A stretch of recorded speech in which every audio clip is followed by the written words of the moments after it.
Adilene Rogers, and I am a Bilingual Youth Services Librarian for the Sacramento Public Library.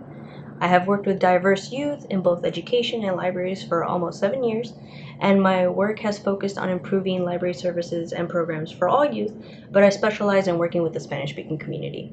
I'm here to talk to you today about cultural humility and the role that it plays when working with youth in libraries. As librarians, we work with a wide array of children, tweens, and teens, many of which have different cultures or identities from our own.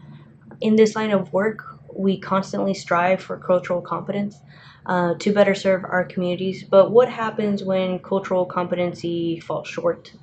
When our quantitative measures do not meet our expectations, or better yet, those of our patrons? What can we do as librarians to better connect with our youth and create more meaningful relationships?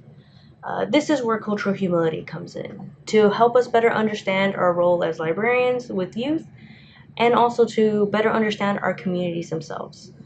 Cultural humility is the practice of self-reflection on how one's own background, experiences, and expectations impact the situation or interaction.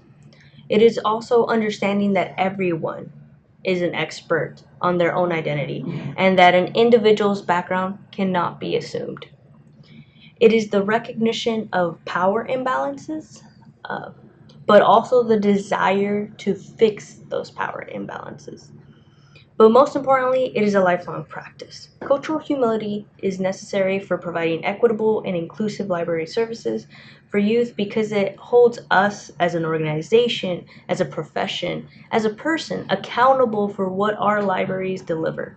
It reminds us to look critically at how we serve our patrons in both our resources and customer service models. So how does this look like in practice? It means listening, really listening to the needs of the communities you serve, not letting what you have learned about a culture or person dictate your actions, but rather understanding the importance of the individual identities that we interact with each day. It is understanding that each and every teen or child who walks through those doors has their own history and their own needs.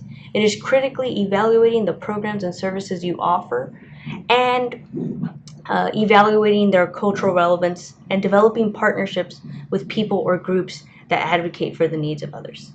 As a librarian, I have heard a wide array of excuses for not listening to the needs of our communities, whether it's overgeneralizing the youth we serve or thinking that we know what's best for them.